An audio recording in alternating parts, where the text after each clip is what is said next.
Morning, everybody. It's August the 19th, and I thought I'd have a quick check-in as the summer season continues. I think we're all still anxious for the season to start again. We're looking forward to Zandvoort in a couple of weeks' time, just less than a couple of weeks' time. So, whilst we're still waiting for the summer season to finish, I thought I'd have another browse around the internet and see what's been said out there. And I wanted to just touch upon next season because there's been a lot of talk about the cars for 2026. And when the renders came out earlier this year, there was a lot of speculation about whether they'd actually be quicker than the cars that are running this season and previous seasons. But I just wanted to show you this story here. So you take a look at Newsweek. So there's an article here. I'm sure you've probably come across it or seen it, but I just wanted to dive into it in a bit more detail. So Formula One's governing body, the FIA, has confirmed that the 2026 car will be slower by 1 to 2.5 seconds compared to the current ground effects car. However, that won't necessarily mean a compromise for fans since the gap won't be noticeable visually. Well, do you know what? I don't care if it be noticeable visually. I want the cars to be as fast as possible. I want them to be as loud as possible as well. I was at the Austrian Grand Prix a few weeks ago, and it was telling really that the loudest cars at the event over the 3 days, I was there from the Friday to the Sunday, were not the Formula One cars, but were the Porsches that were racing. And it's great to hear them, and they look great and whatever else, and they're fast. But Formula One should be the pinnacle. It should be the fastest, in my opinion. I'm sorry to say, bring some earplugs with you or some ear defenders. It should be the loudest. I remember going to the Grand Prix in Barcelona about, I don't know, 15 years ago, maybe a little bit less. And I took my kids with me. They were very small in fact, and we were a bit naive and a bit green. And we just did the sitting on the grass thing. We didn't pay for the grandstand at the time. Anyone who's got kids will know it's very expensive to have kids full stop, let alone take them to another country and take them to a Formula One Grand Prix. So we did it on the cheap, and it was fine. It was absolutely fine. But what wasn't fine, I remember actually we had this basket that we pulled with all sort of like snacks and food for the day. So we really did it on the cheap. What wasn't fine was the noise, and I very quickly ran off and bought a couple of pairs of branded, overpriced ear defenders for the kids so that their ears wouldn't bleed, whilst mine and my partners continued to over the course of the qualifying and the race. So I understand that loud cars are not necessarily for everybody, but for me, this is what Formula One's all about. I compare that to when I went to the Formula E in Berlin a few years ago. I think it was the first season of Formula E, possibly the first season. Yeah, it was when the cars actually had to swap at the pit stop because the battery wouldn't take them all the way around the track. And although it was a spectacle and it was quite enjoyable to watch, they were so quiet. Now, Formula One's not at that level yet, but I tell you what, they are noticeably quieter than they were in the back in the days before the hybrid era. So, there's a lot of discussion and controversy about that, and we won't go over it today. But anyway, so for me, looking at this going into next season, I was hoping at the very least the cars be smaller. Now they're only keep me honest here, but I think it's the length of the cars are the size of a banana, smaller than the current ones. So is it going to make any real difference? Probably not. And obviously they're changing the DRS system, which let's see how that goes. I'm a purist. I'd rather see cars just be cars. I'd like to see them develop to the max. I know there's some cost caps and those kind of things, but I was reading an article actually recently from Sebastian Vettel who was saying that the cost cap or the cost to develop these new engines and all the work that goes into that actually kind of negates the fact that you've got these cost caps in place and what's the real benefit overall for Formula One and for fans. I would say it's arguable that there is one.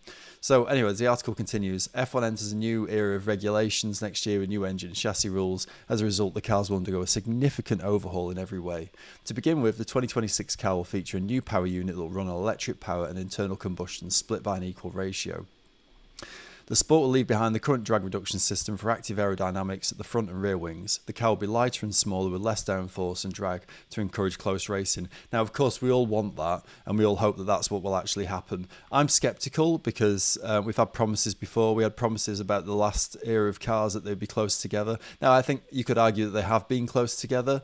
But you've still got the same results at the end of nearly every race. So cream still rises to the top, and those that can invest the most, not only in things like wind tunnels, but also the engine design development, are likely still to come out on top. So do these gimmicks, as I see them, make a big difference? Let's see. I'm not so sure. However, the changes could mean a drop in performance, but FIA single-seater director Nikolas Tombazis, excuse me for not doing a good job on that, has confirmed that the drop will be marginal initially. I'll put my teeth in, since there will be enough scope to improve them when teams have enough data for periodic upgrades. Great. So what we might end up getting back to eventually after, say, half a season is where we're at now. Is that progress? Not so sure that it is. Sorry, it's Donald Trump there. Apologies for that. Addressing the biggest concern, Tombazis has made it clear that the drop in pace won't be anywhere close to the performance of Formula 2 cars. What? Formula 2 cars? I mean, have you seen Formula 2 cars? They are noticeably slower, so it will be noticeable. So I don't think this is accurate. I'm always surprised by how important this topic is to people. What, the speed of Formula 1 cars, the pinnacle of fast racing? You're surprised by that? Hello? There have been phases throughout the history of the sport where lap times have slowed. Yeah, that's fine, but don't do it on purpose. I think that's the issue that probably most F1 purists like me have. I don't think that's harmed the sport. You get used to it quickly. I get used to lots of things quickly. Doesn't mean I agree with it. There are also differences of 1.5 seconds in the field. Does that make the slower car an unattractive race car? Yeah, it does actually. Yeah, who wants to watch a car traipsing behind at the back? Who wants to watch Tsunoda or one of the Kick Saubers sort of like just dragging their heels around the back of the track? I mean, Tsunoda shouldn't be, but anyway, you know what I mean. You get my point.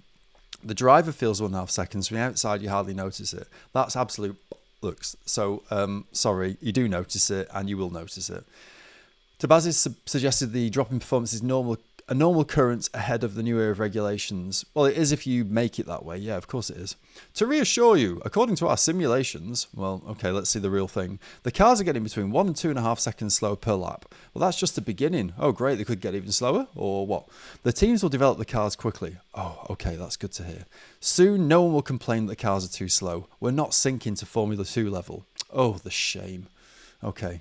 Addressing the topic of downforce, Tombazis admitted that with no data available from teams, one can only assess the performance when cars go out on the track, meaning some teams could face challenges initially. He said, to be fair, I have to admit that we haven't received data from all the teams about the expected downforce of their cars, so it's possible, that some may be worse positioned at the beginning. Okay, well, what do we think about that, everyone? I'll tell you what I think about it. I think that there should be progress, and obviously there's got to be a limit. You can't have Formula 1 cars that eventually end up taking off and like going to another country or to a different planet. I mean, obviously that makes no sense whatsoever. But it does make sense to me that the cars should at least be as fast as they were previously. Ideally, that they should be close together. Yeah, they should be smaller. I tell you what, I was watching one of the women's races a few weeks ago, and they get a bad rep, actually. The race that I watched, there have been some fairly entertaining crashes, there have. But there's been some good racing as well. I think it was the Miami one. And it was great. The racing was great, but the cars were really small, like really small. And so, you got lots of action. Cars could get side by side. They could get past each other.